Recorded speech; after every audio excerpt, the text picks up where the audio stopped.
Last week, I read you an affidavit from a Negro soldier named Isaac Woodward. You remember that he was taken off a bus in South Carolina by a policeman and beaten until he was blinded in both eyes. I have before me a letter from Mr. H. Odell Weeks, who, it seems, is the mayor of the city of Aiken in the state of South Carolina, where, according to the soldier's affidavit, he was blinded. The mayor encloses affidavits of his own, sworn to by the city recorder, by the city chief of police, and by a couple of patrol officers. Now, these gentlemen deny all knowledge of the incident.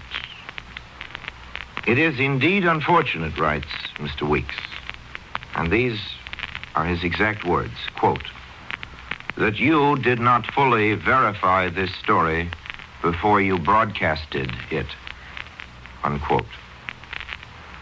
The mayor goes on to say that since my broadcast went out to the nation, and since, according to the affidavits, the locale of the story was wholly untrue, he, the mayor, urges that I have the courage and forthrightness to retract the wrong I have done his city, giving to my own retraction the same emphasis I placed upon the original broadcast. Well, Mr. Weeks, I hardly know how to make affidavits of your city recorder and city policeman as emphatic as Mr. Woodward's in the hospital for the blind.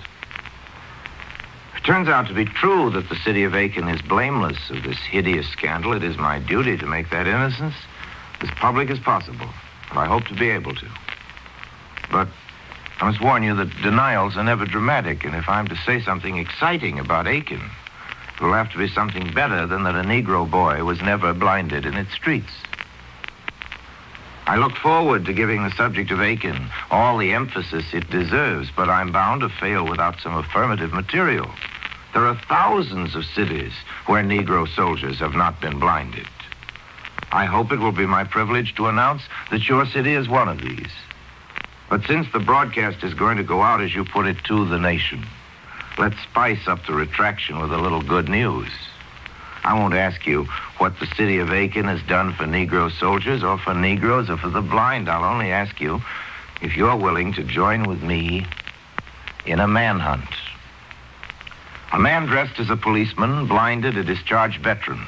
The blinded boy swears that his tormentor told him he came from the Aiken police. It is surely a more urgent matter for you to apprehend this impostor before he commits further outrages in your city's name than it is to exact from a commentator the cold comfort of apology. You'll get the apology when the facts are clear. Until then, you must understand why it must be deferred. After all, Mr. Weeks, I have not only the affidavits of your policeman, I have also the affidavit of the blinded soldier. Working on the meager clue that there is also an Aiken County, I've sent investigators there and to your city who should bring out the truth, unless it is too skillfully hidden. The soldier might easily have made a mistake, but there's a man in a policeman's uniform who made a worse mistake. And all the retractions in the world won't cleanse the name of Aiken till we find that man. I assure you, Mr. Weeks, I do not doubt the word of your police chief, your patrol officers, or your city recorder, but neither do I doubt the word of the blinded Negro boy. His suffering gives his oath a special validity, and I would take it against the Supreme Court and the President of the United States. Let us say he misunderstood what was said to him, or let us say he was lied to.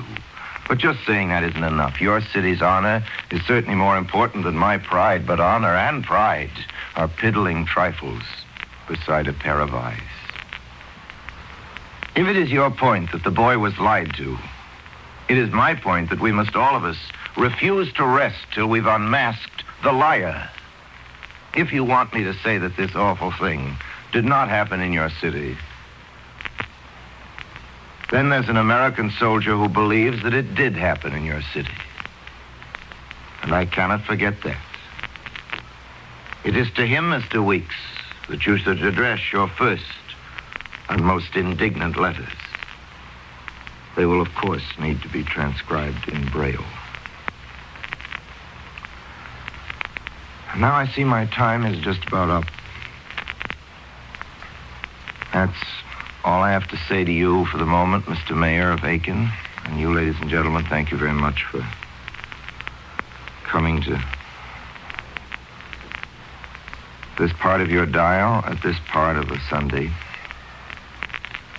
please let me join you next week at the same time, and let me hear from you. Your letters are much appreciated.